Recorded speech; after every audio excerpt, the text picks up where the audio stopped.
So that's my stop. I then have to go for it. But as soon as I disengage this knife's got a chance. So if I drop down and then just Chris follows the arc, I'm boned. I'm going to cover exactly the same thing. I'm not quite up for a check, but this is.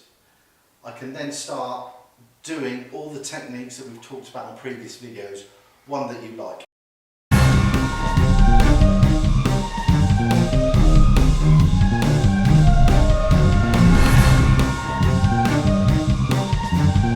Right guys, so this is number 9 from our top 10 attacks in the UK as of February this year.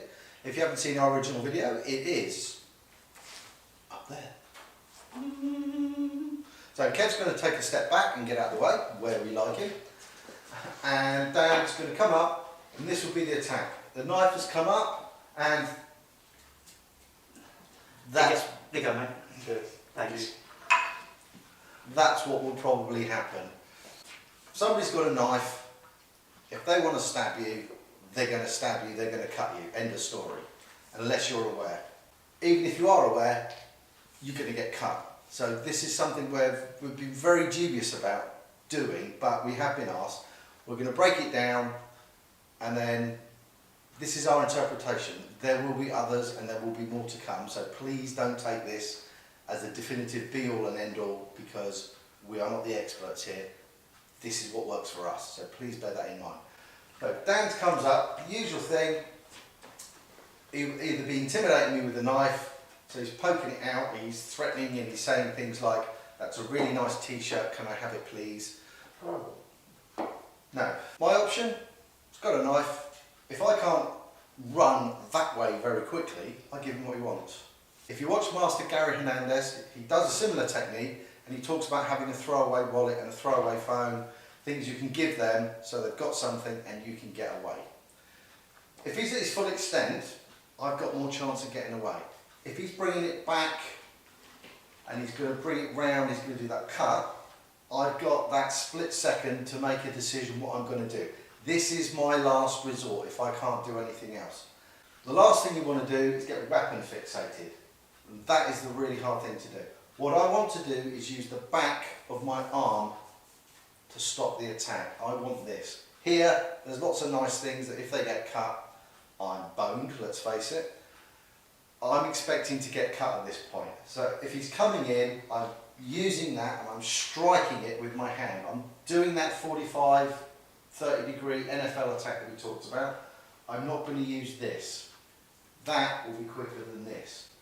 So that's my stop. I then have to go for it.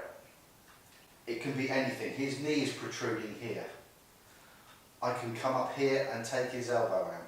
What I'm not doing is going 1, 2, anything like that. So as that's coming in, my reaction will be here, and I will be driving that through. I'll be going for the side of the neck, the side of the face, and dragging it through onto the arm. And then just to make sure, I'm going to take away the arm that's controlling the weapon. Okay, Chris has just got a great description about why he's using the outside of his arms, why he's using the block, why he's not getting weapon fixated. Now, if I've seen this by his side, I'm wary. I'm then literally going to want that distance. Chris puts his arm out, as far as you extend, mate. Okay? I want to be as far away from this sharp end as I possibly can be. If I've seen it, then I've got the chance of stepping back, getting distance. I'm aware of that, but I'm looking at the eyes to see what's happening. I'm looking at the shoulder, see if the arm's going to move, the elbow, and maybe the wrist. This is going to be the fastest point, it's going to be the tip of here. It's going to be the fastest point. If you try and look at that and see it come round and then time it, you're gone. Here, here, here. These are the two you really want to look at. But it'll give a facial expression, because we try and have a poker face where I'm going to hit you in the face. No, it's usually like a little bit of a clench, eyes narrow. You get that build up. If you've ever been angry and you're ranting in the mirror, you can see your face change before you start to rant. It's involuntary. Poker players get to sort of be a little better at this. So here, the only chance I've got, if knife comes in an arc, I've got a block here, and I've got my balance there. But as soon as I disengage this knife's got a chance. So if I drop down and just Chris follows the arc, I'm boned. So if you look at last week's video, we did the poke, we called it upside down. If I know he's got a knife, if I know his intention, then I'm going to literally try and stand back. I've got 1, 2, plus 1 stick as a tripod. I'm nicely secure, and no, don't want any of this, get away from me. Alright? Yes, it's fun to believe that I'm going to sit there and do an outside to inside fan block. Ha-ha! Break your wrist, take it away, and smack you in the face. The adrenaline, the fear, everything gets going. And although if I was able-bodied, then yes, I've got potential of coming in, but I still wouldn't lose contact. And as you can see, Chris is now cutting my bicep. Go across it, that's it, the outside. That's going to hurt. And as we've said with nerve points, if I hit a nerve point, he's flinching, he's doing that. If I've got a nice block on, and he cuts, first thing we'll do is that. Look what he's got now. Alright? There's a reason why we're not teaching knife defence. And the reason is that we haven't got this to how we want it perfect. But we know a man that does. Let's try it in the old wheelchair. So I'm back in my chair, half cane. I've arrested here if I'm with friends. If I'm out in the street, it's down here. And we look at the same thing.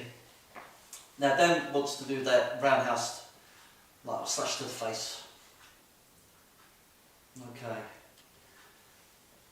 If it's resting here, and I want to come up into sort of like a roof block, do this really, really slow. Yeah, it's fine.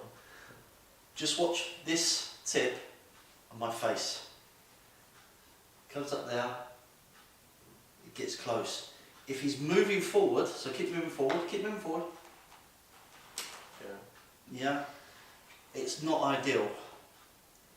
What I want is this offline, either there or there.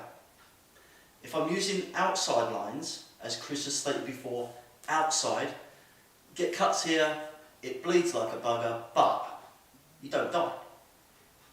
Cut here, and it spurts rather than bleeds, then you've got a time limit. So if I'm in this position, I could do the window washer. So as it comes through, I can be to this position here. Again, it's still timing, which I'm not 100% happy with, but I've got it offline. If I come on the other side, go for it. It's movement, which is again, it's that timing of that's coming in, I'm watching it, I'm fixated. My eyes are drawn to this, even though I've just told you to look at that and that, my eyes are drawn there. So, if it comes through, that's a tensile block, and that's my go-to. But, as soon as I disengage this again, I'm going to get this around my face. So, for me, the cane would then come on top to reinforce. I'm striking with a sticky cane motion. Chris was mentioning, change hands mate. Chris was mentioning, we do a thing we used to call the 360, Carl Cooper called it toxic fighting, I believe, which the hands come onto here, and if you're throwing punches, it's brilliant, it's lovely, I enjoy that. But that end, just so that people can see. Yeah. If I've got my hands here and I'm trying to block, no, go on. He's hit my ear before I blocked, so I can't use that. Again, it's going to be awareness. When I'm in my chair, I'm very much aware of this cane distance all the way around. My eyes, as with driving, is down. People laugh that I'm half deaf, I wear a hearing aid, but I try and listen for visual, audio cues, look for visual cues. By the time Dan he's coming up to me. If he's got his hand behind his back, as they usually do, I'm like, what do you want, mate? What do you want? Okay? I think our awareness video will probably be better than our knife defence video for these sort of situations. Right guys, this is normally where we end the video and that great little title screen with the cannons done for us comes up, but we're thinking of doing Patreon. So what we'll have is bonus and extended footage, possibly some bloopers of Kev making mistakes, because I don't make mistakes. Often. So check it out. So let us know in the comment section if you're interested in Patreon. Again, with just this little thought, just trying to get some money for the channel. Yeah, it's just an idea. Let us know if you think it's a good idea and it'll work or not. Right. What we're going to do here is just highlight a couple of points from that.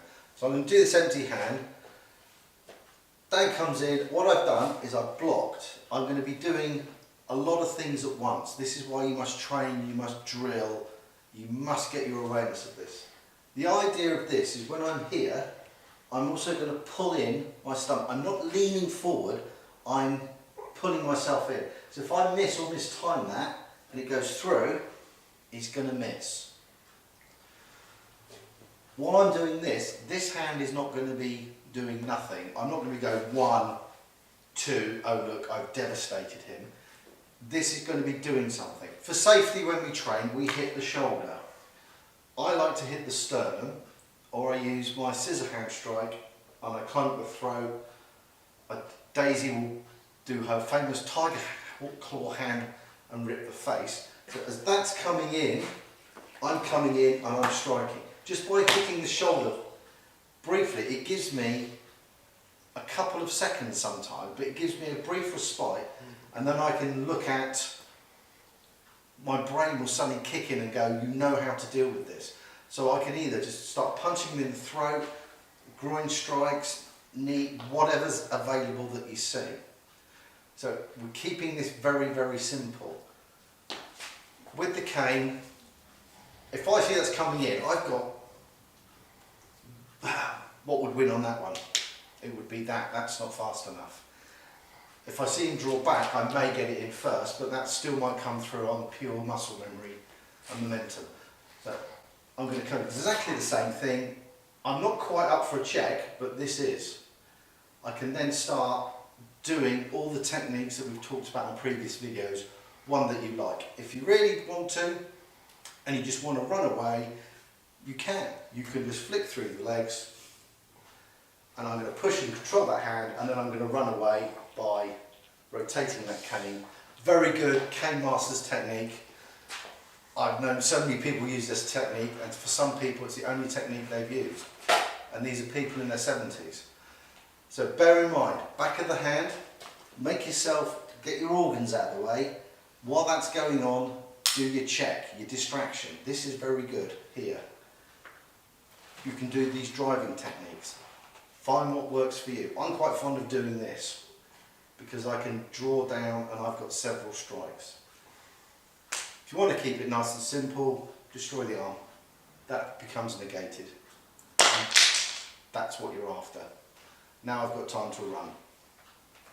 As I said before, with 2 canes, it's hard to get that one block and the cane attacking at the same time when you're unstable on your legs. So we're going to go more into awareness with the 2 cane videos in later sessions. So we're looking at getting this knife, just knife set, mate. Easiest knife defence ever. Joking. What we're looking at is, we're just going to practice. He's going to do that swipe, sweeping motion. Just like that, two more of those.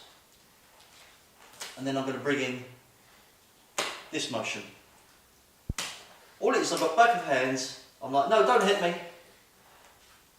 Don't want to be hit. Okay?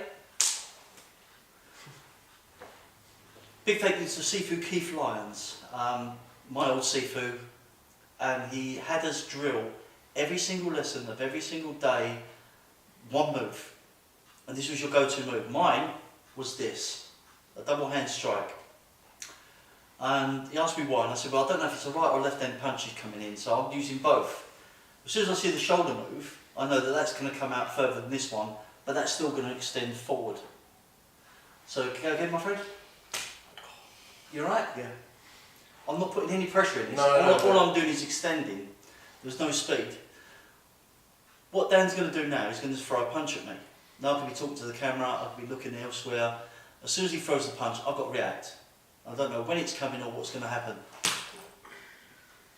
Yeah? Yeah. And it's only just out the peripheral vision that I see this shoulder come back. Maybe this is a drill that we should be practicing every single time we enter a dojo. If we look at the principle Chris has gone, we've got the half cane, I've got the crook backwards. But if I've got that principle, I've then got a strike, strike, strike, strike, strike, strike, strike, strike, strike. If I hit the fist in, then it's going to be like an iron bar going from the chin all the way down to the solar plexus. Alright? Awareness is your big friend here. Would you like a knife back? Please.